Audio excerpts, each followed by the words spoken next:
ناظرین، اگلا پروگرام ہے اسوہ حسنہ۔ آپ کے سامنے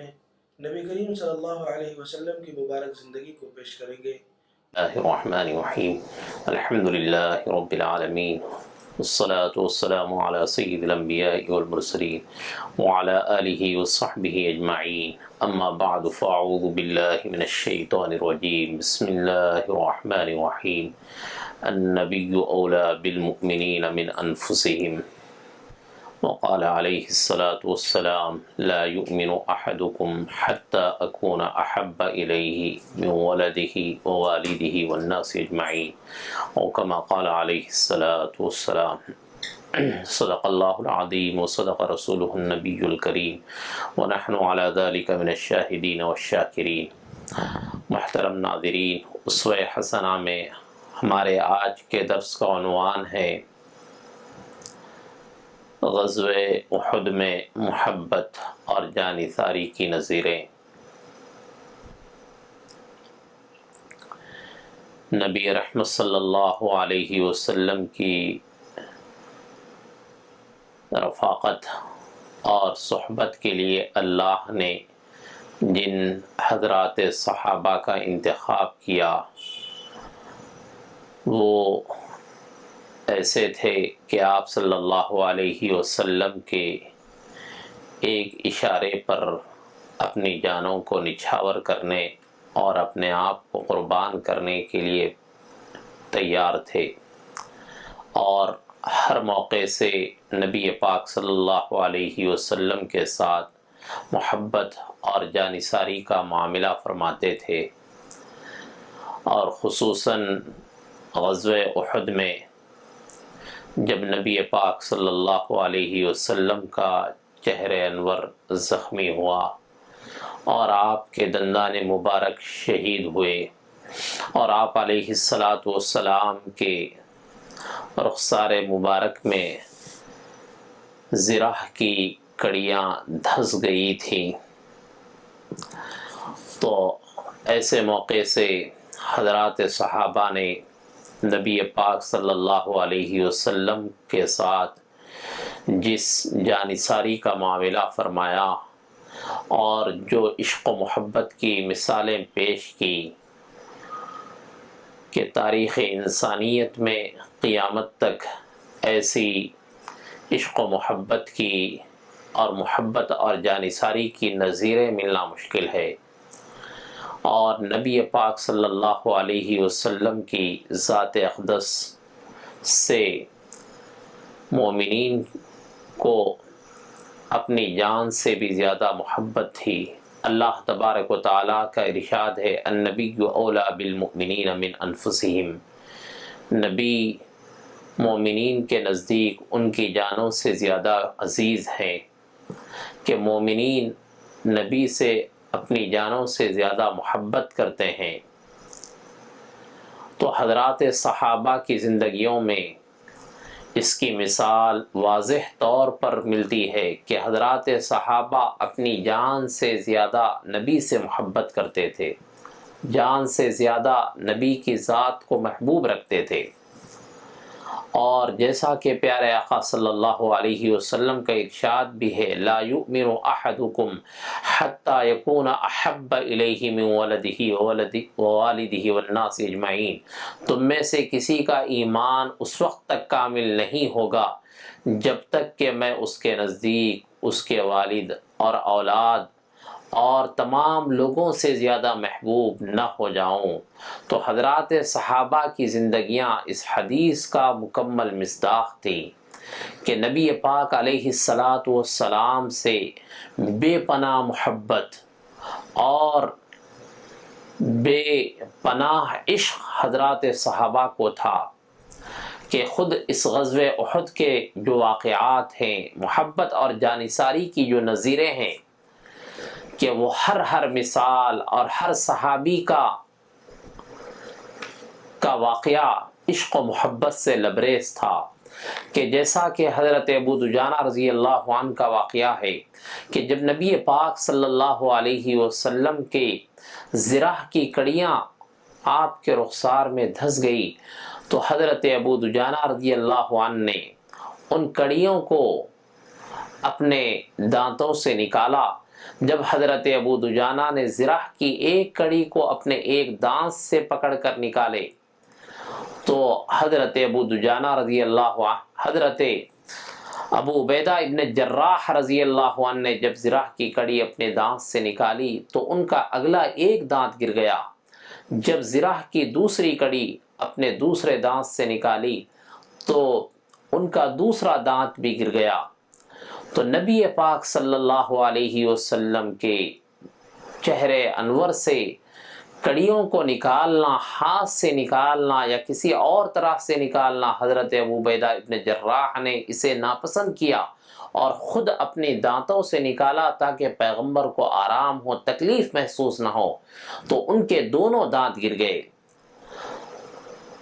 تو حضرت ابو عبیدہ ابن جراح، جو اگلے دانت جن لوگوں کے ٹوٹے ہوئے ہوتے ہیں، حالانکہ یہ بدصورتی کی علامت ہوتی ہے، لیکن حضرت ابو عبیدہ ابن جراح دانتوں کے ٹوٹنے والوں میں سب سے زیادہ حسین و جمیل دکھائی دیتے تھے۔ تو اسی طرح جو ہے حضرت ابو دجانہ رضی اللہ عنہ کہ جنہوں نے اپنے آپ کو نبی پاک صلی اللہ علیہ وسلم کے سامنے ڈھال بنا لیا، آپ کے سامنے کھڑے ہو گئے، تیر ان پر گرتے تھے اور وہ اسی طرح جھکے رہے، یہاں تک کہ حضرت ابو دجانہ رضی اللہ عنہ کی پوری پیٹھ چھلنی ہو گئی، تیروں سے پوری پیٹھ چھلنی ہو گئی۔ اور یہی وہ صحابی ہیں حضرت ابو دجانہ کہ رسول اللہ صلی اللہ علیہ وسلم نے فرمایا تھے من یأخذ هذا السیف بحقہ، کون اس تلوار کو اس کے حق کے ساتھ لے گا۔ نبی پاک صلی اللہ علیہ وسلم نے احد میں جب صفیں قائم کی، صحابہ کی صفوں کو جب ترتیب دیا، تو اس کے بعد نبی پاک صلی اللہ علیہ وسلم نے ایک اہم خطاب کرتے ہوئے فرمایا کہ من یأخذ هذا السیف بحقہ، کون اس تلوار کا حق ادا کرے گا۔ تو اس وقت بہت سے ہاتھ آگے بڑھے، لیکن نبی پاک صلی اللہ علیہ وسلم نے اس تلوار کو کسی کے سپرد نہیں کیا۔ اور حضرت ابو دجانہ، اس کے بعد حضرت ابو دجانہ رضی اللہ عنہ آگے بڑھے اور فرمایا، عرض کیا کہ اے اللہ کے رسول صلی اللہ علیہ وسلم، اس تلوار کا حق کیا ہے؟ تو آپ صلی اللہ علیہ وسلم نے فرمایا کہ اس تلوار کا حق یہ ہے کہ اس سے کفار کو خوب مارا جائے اور یہاں تک کہ یہ تلوار خم ہو جائے، ٹیڑھی ہو جائے۔ تو نبی پاک صلی اللہ علیہ وسلم نے وہ تلوار حضرت ابو دجانہ رضی اللہ عنہ کے حوالے کیا، اور حضرت ابو دجانہ رضی اللہ عنہ نہایت شجاع اور نہایت بہادر تھے کہ خود اللہ کے رسول صلی اللہ علیہ وسلم کے آگے غزوہ احد میں اپنے آپ کو ڈھال بنا دینا اور پوری تیروں کے ذریعے سے ان کی پیٹھ کا چھلنی ہو جانا، اس سے ان کی شجاعت اور بہادری کا اندازہ ہوتا ہے، اور پیارے آقا سے غیر معمولی عشق و محبت کا اس سے اظہار ہوتا ہے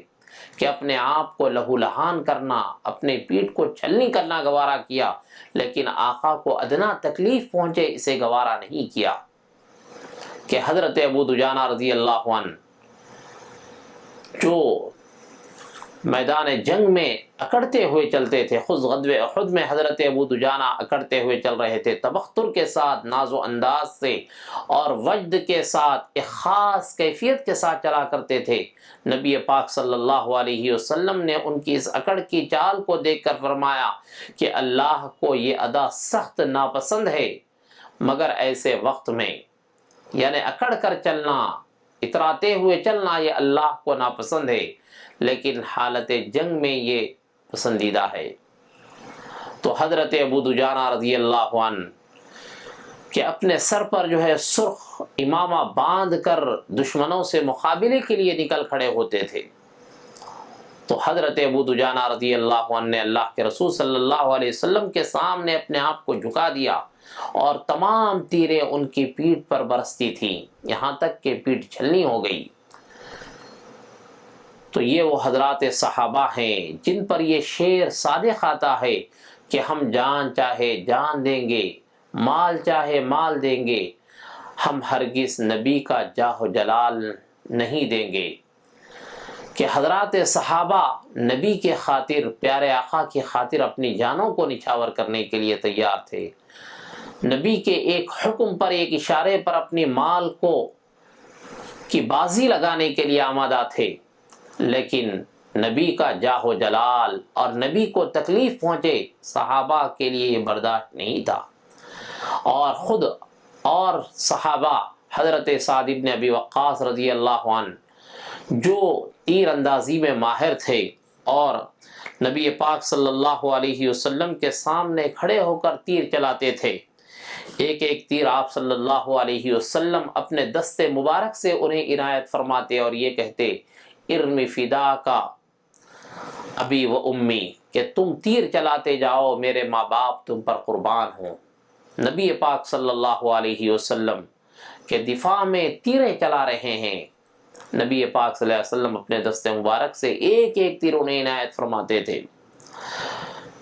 اسی غزوہ احد میں حضرات صحابہ کی جو جانثاری کے واقعات ہیں، ان میں قتادہ ابن نعمان رضی اللہ عنہ کا واقعہ بھی ہے۔ قتادہ ابن نعمان رضی اللہ عنہ کی آنکھ زخمی ہوئی اور آنکھ اپنی جگہ سے نکل کر ان کے رخسار پر اور چہرے پر آ گئی، تو نبی پاک صلی اللہ علیہ وسلم نے ان کی اس آنکھ کو اپنے دست مبارک سے اس کی جگہ رکھ دیا، تو ان کی وہ آنکھ جو زخمی ہوئی تھی، جو متاثر ہوئی تھی، اس کی بینائی دوسری آنکھ سے زیادہ تیز ہو گئی۔ تو حضرات صحابہ نے جانثاری کا جو ثبوت دیا، اس کے بے شمار واقعات ہیں احد کے، کہ اس سے ہمیں یہ سبق لینا چاہیے، یہ پیغام حاصل کرنا چاہیے کہ حضرات صحابہ نے محبت اور جانثاری کی جو نظیریں پیش کی، نبی سے عشق و محبت کا جو سبق ہمیں دیا ہے،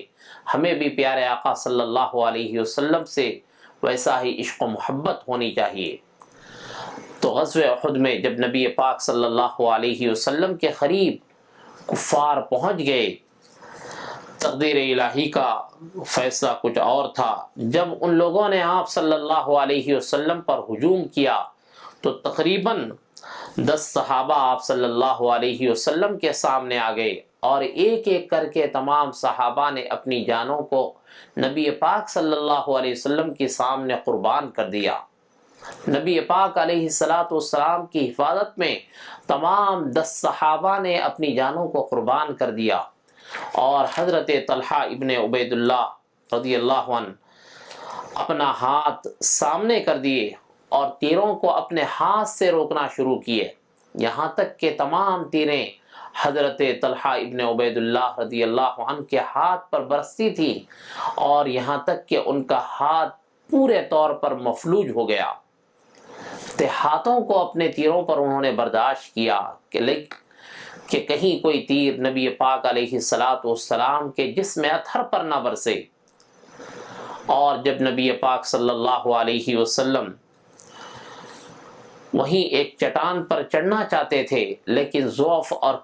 کمزوری کی وجہ سے نبی پاک صلی اللہ علیہ وسلم سے چڑھا نہیں جا رہا تھا، تو حضرت طلحہ ابن عبید اللہ رضی اللہ عنہ نیچے بیٹھ گئے، اور نبی پاک صلی اللہ علیہ وسلم ان کا سہارا لے کر چٹان پر چڑھے۔ زخموں سے نڈھال ہے، زخموں سے چور ہے طلحہ ابن عبید اللہ رضی اللہ عنہ، اور ہاتھ پورے طور پر مفلوج ہو گیا، لیکن ایسی حالت میں بھی نبی پاک صلی اللہ علیہ وسلم کو سہارا دیے کہ خود نیچے بیٹھ گئے، اور پیارے آقا صلی اللہ علیہ وسلم ان کے سہارے سے چٹان پر تشریف لے گئے۔ اور نماز کا وقت آیا تو پیارے آقا صلی اللہ علیہ وسلم نے بیٹھ کر نماز پڑھی۔ یہ وہ وقت تھا کہ جب مسلمان منتشر ہو کر بھاگنے لگے اور حضرات صحابہ میں افراتفری پھیل گئی، تو ایسے نازک وقت میں نبی پاک صلی اللہ علیہ وسلم کے خادم خاص حضرت انس ابن مالک کے چچا انس ابن نضر یہ کفار کے ہجوم میں جانے لگے۔ سعد ابن معاذ رضی اللہ عنہ کے راستے میں ان سے ملاقات ہوئی، تو حضرت سعد ابن معاذ نے انس بن نضر سے پوچھا کہ کدھر کا ارادہ ہے، کہاں کا رخ قصد ہے؟ تو انس ابن نضر کہنے لگے کہ اے سعد مجھے جنت کی خوشبو احد پہاڑ کے اس دامن میں محسوس ہو رہی ہے۔ کہ زاد المعاد کی روایت ہے کہ حضرت انس ابن نضر نے حضرت سعد سے فرمایا کہ اے سعد مجھے جنت کی خوشبو احد پہاڑ کے اس دامن میں محسوس ہو رہی ہے۔ پھر اس کے بعد وہ آگے بڑھتے رہے۔ انس ابن نضر، اسی دوران حضرت انس ابن نضر مہاجرین اور انصار کے کچھ آدمیوں کو دیکھا کہ وہ ہاتھ پر ہاتھ رکھے بیٹھے ہوئے ہیں، ہاتھ پر ہاتھ دھرے بیٹھے ہوئے ہیں۔ تو حضرت انس بن نضر نے ان مہاجرین اور انصار صحابہ سے یہ پوچھا کہ تمہیں کیا ہوا کہ تم ایسا کیوں بیٹھے ہو؟ تو ان لوگوں نے کہا کہ جب رسول اللہ صلی اللہ علیہ وسلم ہی نہیں رہے، شہید ہو گئے، تو ہم زندہ رہنے کا ہمیں کیا فائدہ؟ تو انس ابن نضر نے ان حضرات مہاجرین اور انصار سے یہ فرمایا کہ اٹھو، جس پر رسول اللہ صلی اللہ علیہ وسلم نے جان دی ہے اس پر تم بھی جان دے دو۔ پھر اس کے بعد حضرت انس ابن نضر آگے بڑھے اور دشمنوں سے مقابلہ کیا، یہاں تک کہ حضرت انس ابن نضر رضی اللہ عنہ شہید ہو گئے۔ حضرت انس ابن مالک اپنے چچا کے بارے میں فرماتے ہیں کہ جب وہ شہید ہوئے تو اس دن ہم نے ان کے جسم پر زخموں کو شمار کیا تو 70 زخم ان کے جسم پر تھے۔ زخموں سے ان کو پہچاننا مشکل ہو رہا تھا، تو ان کی بہن نے ان کی انگلی کے پورووں سے انہیں نشان سے انہیں پہچانا کہ زخموں سے بالکل چور اور بالکل جسم پر 70 زخم ہیں۔ تو حضرت انس فرماتے ہیں کہ زخموں سے ان کو پہچاننا مشکل ہو گیا تو ان کی بہن نے ان کی انگلی کے پورووں سے انہیں پہچانا۔ اسی غزوہ احد میں ایک اور صحابی زیاد ابن سکن رضی اللہ عنہ جو 5 انصار صحابہ کے ہمراہ رسول اللہ صلی اللہ علیہ وسلم کی حفاظت پر لڑ رہے تھے، یہاں تک کہ وہ انصار صحابہ ایک ایک کر کے شہید ہو گئے، اور خود حضرت زیاد ابن سکن رضی اللہ عنہ جب زخموں سے نڈھال اور چور ہو کر نیچے گر پڑے تو انہیں رسول اللہ صلی اللہ علیہ وسلم نے فرمایا کہ انہیں میرے قریب لے آؤ۔ جب رسول اللہ صلی اللہ علیہ وسلم کے قریب انہیں لایا گیا تو رسول اللہ صلی اللہ علیہ وسلم نے ان کے سر کو اپنے قدم مبارک پر رکھا، اور اسی حالت میں ان کی جان نکلی کہ ان کے رخسار حضرت زیاد ابن سکن رضی اللہ عنہ کے رخسار رسول اللہ صلی اللہ علیہ وسلم کے قدم مبارک پر تھے۔ سبحان اللہ، کتنی پیاری موت ہے، کتنی پیاری شہادت ہے کہ رسول اللہ صلی اللہ علیہ وسلم کے قدم مبارک میں جو ہے جان نکل رہی ہے، روح پرواز ہو رہی ہے۔ اسی کو قاضی سلیمان منصور پوری رحمت اللہ علیہ نے رحمت للعالمین میں اردو کا ایک ایسا منتخب شعر لکھا ہے کہ جس نے واقعے کی تصویر کھینچ دی ہے، اس سے بہتر اس واقعے کی ترجمانی کسی اور شعر سے نہیں ہو سکتی ہے۔ حضرت قاضی سلیمان منصور پوری رحمت اللہ علیہ نے زیاد ابن سکن رضی اللہ عنہ کی اس شہادت کے بارے میں اور اس قابل رشک موت کے بارے میں، شہادت کے بارے میں حضرت سلیمان منصور پوری رحمت اللہ علیہ نے اپنی کتاب رحمت للعالمین میں یہ شعر نقل فرمایا ہے کہ سر بوقت ذبح اپنا اس کے زیر پایا ہے، سر بوقت ذبح اپنا اس کے زیر پایا ہے، یہ نصیب اللہ اکبر لوٹنے کی جائے ہے۔ کہ سر ذبح کے وقت، شہادت کے وقت، روح کے پرواز کرنے کے وقت نبی پاک صلی اللہ علیہ وسلم کا زیر پایا ہے، یہ نصیب اللہ اکبر لوٹنے کی جائے ہے۔ کہ اس سے بڑھ کر جو ہے اور کون سا جو ہے سعادت ہو سکتی ہے، اور کون سی اس سے بڑی نیک بختی ہو سکتی ہے کہ رسول اللہ صلی اللہ علیہ وسلم کے قدم مبارک میں روح پرواز ہو رہی ہو۔ کہ غزوہ احد میں جو صحابہ کی جان نثاری کے واقعات ہیں، ان میں سے ایک معذور صحابی اپاہج صحابی حضرت عمرو بن جموح رضی اللہ عنہ کا واقعہ بھی ہے کہ حضرت عمرو بن جموح رضی اللہ عنہ کے پاؤں میں شدید لنگ تھا کہ ان کے 4 صاحبزادے تھے، سب جوان تھے، رسول اللہ صلی اللہ علیہ وسلم کے ساتھ غزوات میں شریک ہوتے تھے۔ تو حضرت عمرو بن جموح رضی اللہ عنہ نے جب آپ صلی اللہ علیہ وسلم غزوہ احد کے لیے روانہ ہوئے تو عمرو بن جموح نے بھی چلنے کا ارادہ کیا، تو ان کے صاحبزادوں نے، بیٹوں نے انہیں جہاد میں شرکت سے منع کیا اور یہ کہا کہ آپ معذور ہیں، اپاہج ہیں، اللہ نے آپ پر جہاد کو فرض نہیں کیا۔ تو یہی صحابی حضرت عمرو بن جموح رضی اللہ عنہ نبی پاک صلی اللہ علیہ وسلم کی خدمت میں حاضر ہوئے اور حاضر ہو کر عرض کیے کہ اللہ کے رسول صلی اللہ علیہ وسلم، میں آپ کے ہمراہ جہاد میں نکلنے کا ارادہ رکھتا ہوں، لیکن میرے بیٹوں نے مجھے جہاد میں شریک ہونے سے منع کیا، اور خدا کی قسم میری آرزو یہ ہے کہ میں بھی شہادت پاؤں اور جنت میں اسی طرح لنگڑتا ہوا چلوں۔ انی لأتو بعرجتی ہذہ الجنہ، کہ ان صحابی کے جذبے پر جو ہے قربان جائیں کہ شدید لنگ ہے، پیر میں شدید اپاہج ہیں، لیکن یہ کہہ رہے ہیں اور یہ تمنا اور آرزو ہے کہ اسی لنگ کی حالت میں، اسی معذوری کی حالت میں غزوے میں شریک ہوں، جہاد میں شریک ہوں اور اس غزوے میں شہادت پائیں اور اپنے اس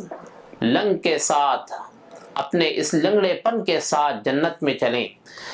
رسول اللہ صلی اللہ علیہ وسلم نے ان سے فرمایا کہ اللہ نے تمہیں جہاد سے معافی دی ہے، اللہ نے تمہیں جہاد سے چھوٹ دی ہے، اور آپ صلی اللہ علیہ وسلم نے ان کے صاحبزادوں سے ارشاد فرمایا کیا حرج ہے کہ تم انہیں جنگ میں جانے کی اجازت دے دو۔ چنانچہ رسول اللہ صلی اللہ علیہ وسلم کے ہمراہ حضرت عمرو بن جموح رضی اللہ عنہ غزوہ احد میں شریک ہوئے اور ان کی شہادت کی آرزو اور تمنا پوری ہوئی۔ تو یہ بے شمار واقعات حضرات صحابہ کی جو ہے جانثاری کے واقعات ملتے ہیں۔ اسی طرح اور ایک اور صحابی حضرت عبداللہ ابن جحش رضی اللہ عنہ غزوہ احد کے سلسلے میں کہا کہ اللہ، مجھے تیری قسم کہ میں کل دشمن کا مقابلہ کروں، وہ مجھے قتل کر دیں اور پھر میرا پیٹ چاک کریں اور میری ناک کان کاٹ ڈالیں، پھر تو مجھ سے پوچھے کہ یہ سب کس کے لیے کیا تھا، تو میں جواب دوں کہ اللہ یہ تیرے لیے۔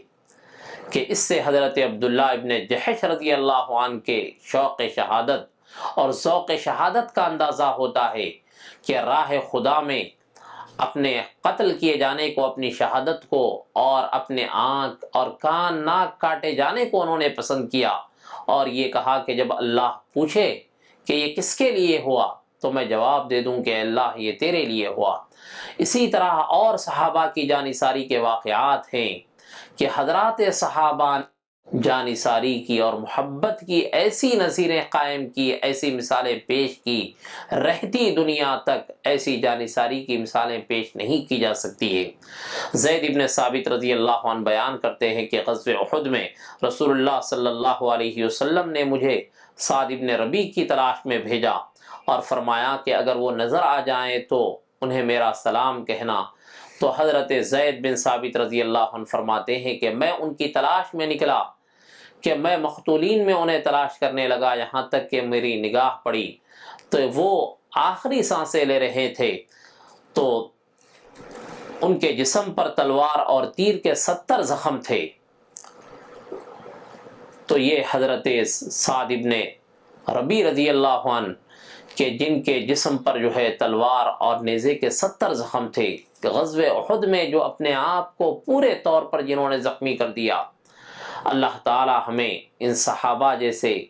عشق و محبت کی اللہ تعالی ہمیں توفیق عطا فرمائے، اور محبت اور جانثاری کا جو سبق اور پیغام حضرات صحابہ نے دیا ہے، اللہ تعالی ہمیں نبی پاک علیہ الصلاۃ والسلام سے ویسی محبت اور ویسی جانثاری کا معاملہ کرنے کی اللہ تعالی ہمیں توفیق عطا فرمائے۔ وآخر دعوانا الحمدللہ رب العالمین۔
اور ہمارے ساتھ السلام علیکم، کون اور کہاں سے؟